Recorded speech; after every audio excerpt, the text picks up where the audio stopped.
Hey everybody, thanks so much for joining me today. My name's Nick. I'm Shelly Anderson's husband, and this is Restore Yourself, Restore Your Marriage, the male response.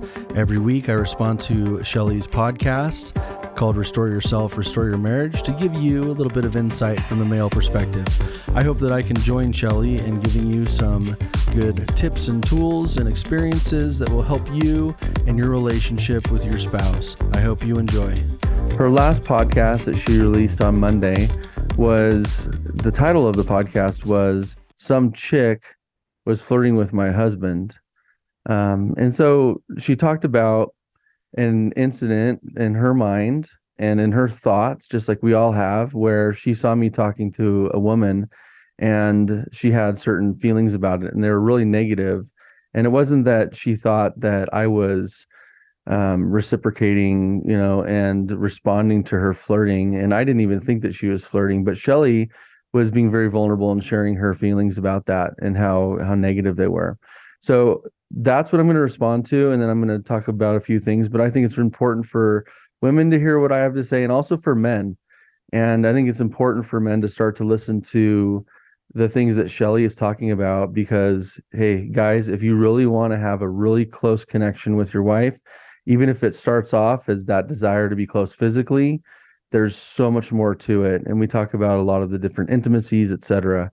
And so also to women, one thing I want to say is if your husband's not ready to go down this path, if he's not ready to start accepting this coaching that you're receiving, whether it's for free through the podcast that Shelly does every week, or even her courses online, or even one-on-one coaching, if they're not ready for that, that's okay. I'm one of those guys. When she first started coaching and going through that process of being coached, I was like, are you kidding me? This is some new age stuff that I'm not sure I'm ready for yet. And it didn't matter. She just continued with it. And I saw her change. And as I saw her change, I started to change too. And so over years, I've come a long way. And so I know that that'll happen for you too. The only way we can change other people is by changing ourselves first. So don't wait to start making these changes and to start learning more about this relationship and intimacy coaching that Shelly offers online. She has a lot of courses on her website, etc. Don't wait for your husband. Just don't do it. Most of us men, we're kind of brain dead when it comes to the emotional side. But here's what I'll say. We are a lot more alike than we think. I fully believe that we live in an illusion, and I call it the sexual matrix. If you're familiar with the movie The Matrix, basically the main character gets pulled out of the matrix where he's plugged into this computer system basically, and it's not real. I think the sexual world that we live in, with media, with the way that we were raised, with the things that we're taught, even in church, I think a lot of that stuff is false. Now, I'm not saying that religion and morality are false. I think that those are true things, but I also believe that we are meant to be sexual and intimate and emotional creatures. And we're told from, very young ages that men are a certain way and men just think with their penises and, they just think sexually, and women think about things differently. Okay. There's a lot more that we have in common.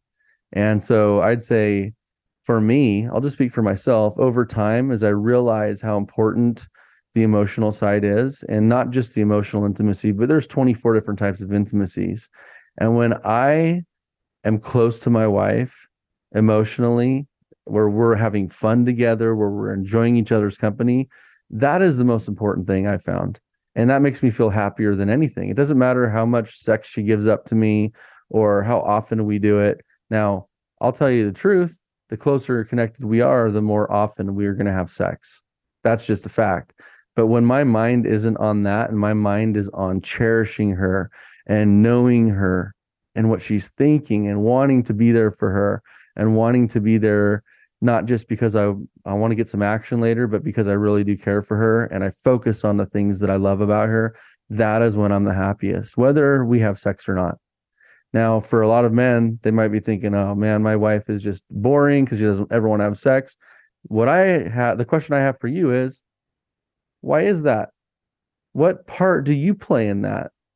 Because I'll tell you, you would get a lot more action from your wife if you took a step back and started to think about her more than yourself. Now, I'm not saying every man does this. I think there's a lot of great men out there that do put their wives first. But think about it. Think about it often. Take a step back and think about how you might be a problem for your wife, and then learn how to communicate about it. That's one of the main things that Shelley talks about in her courses, is how to communicate about different things, how to communicate with our own thoughts, right? And I'm not talking about being crazy and talking to yourself, but how do you think about your thoughts? How do you change the way that you think so that you feel better?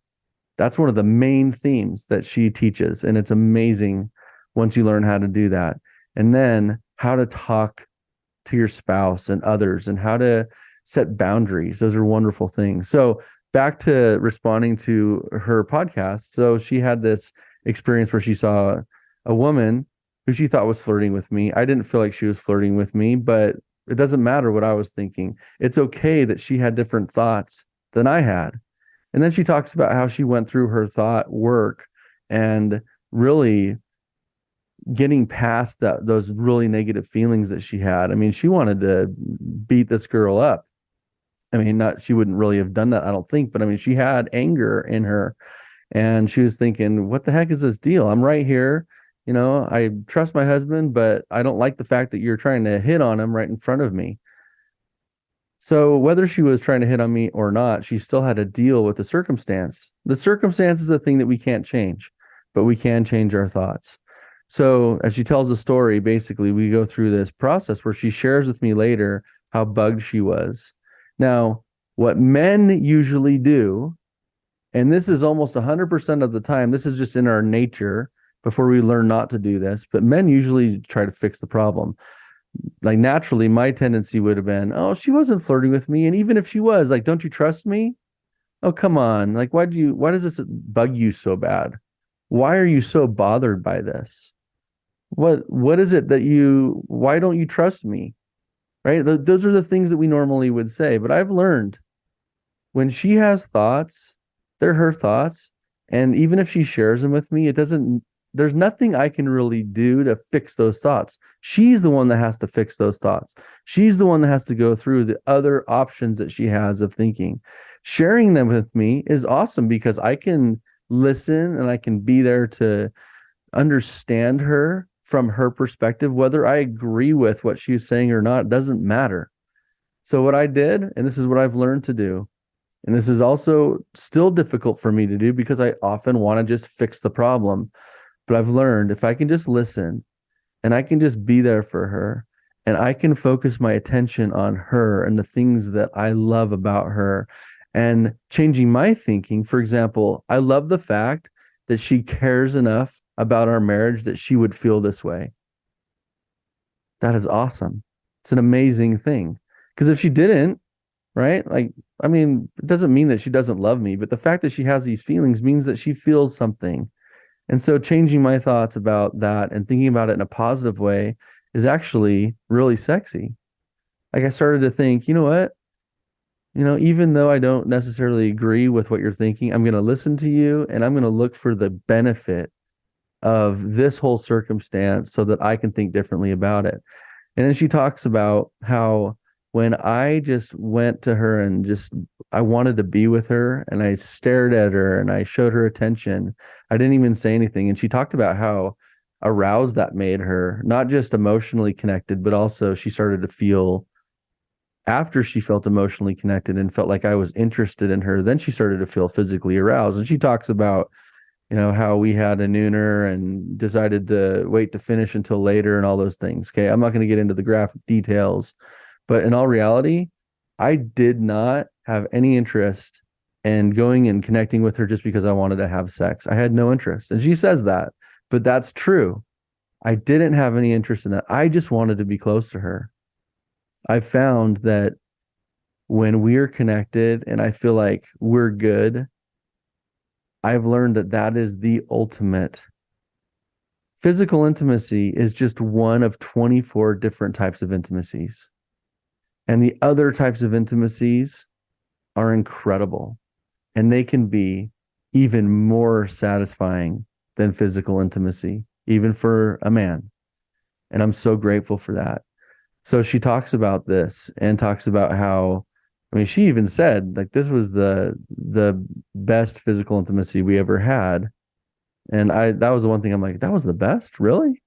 I mean, that's awesome because it should get better and better and better. And I'll tell you right now, since I've learned how important emotional intimacy is and connection and even crisis intimacy and financial intimacy and just connecting on an honest level and talking about everything with my wife, it has gotten better.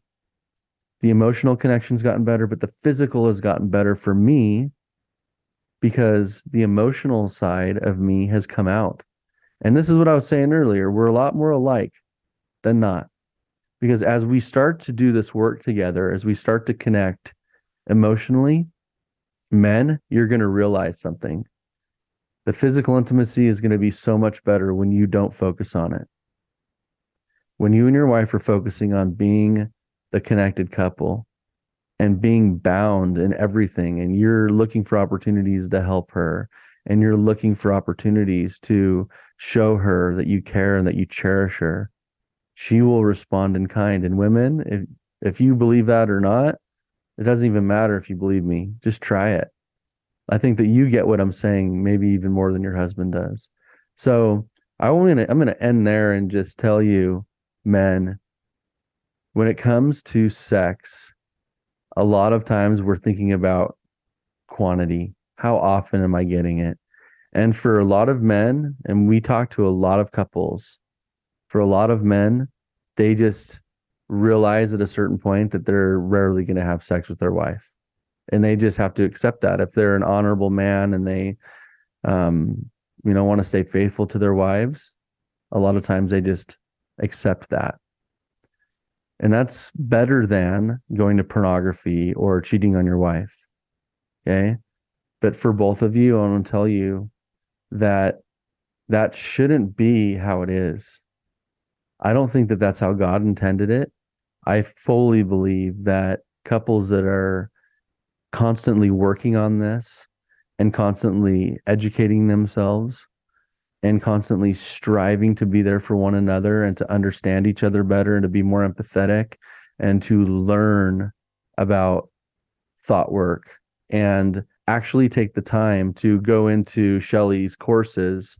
Like, for example, there's a course called Restoring Intimacy that's on the website right now. And right now it's only $20.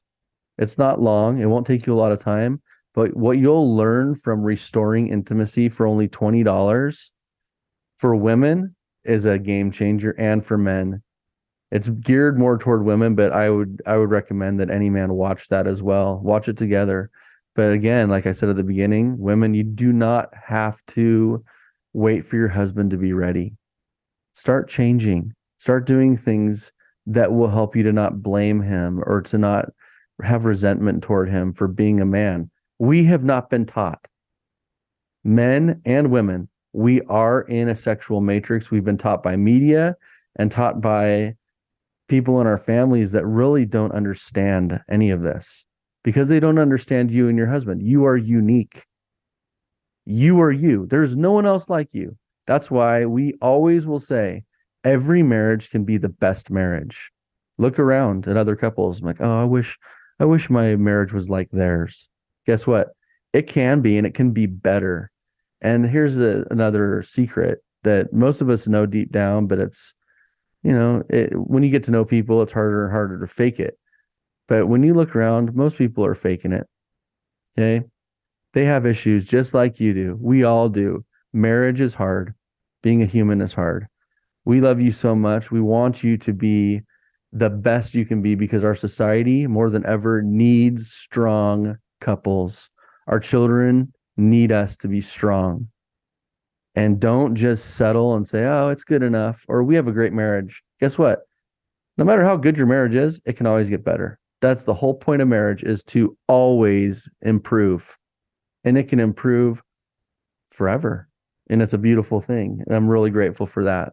So I'm going to close this out and just say, please get on Shelley's website, get Restoring Intimacy course for only $20. There's a lot of other courses on there, but if you want to really dive into this, get on her membership. And every month there's a new topic you can learn from. There's also a course called Marriage Enhancement. That's a monthly course where every month there's a new topic. We get into how to improve that in your marriage. And finally, if you know anyone who's getting married, we have a course called First Night, First Year for people who are engaged and who are getting ready to get married so that they can start off on the right foot. Anyway, that's all I have for now. This is going to be a new thing. I'll be sharing my responses to her podcast. I'm really grateful for a wonderful wife. She is amazing. I know I'm biased, but those of you that know her and listen to her, you know that she is. And you can get more out of what she has to teach you through her courses online. Take care. See you next week.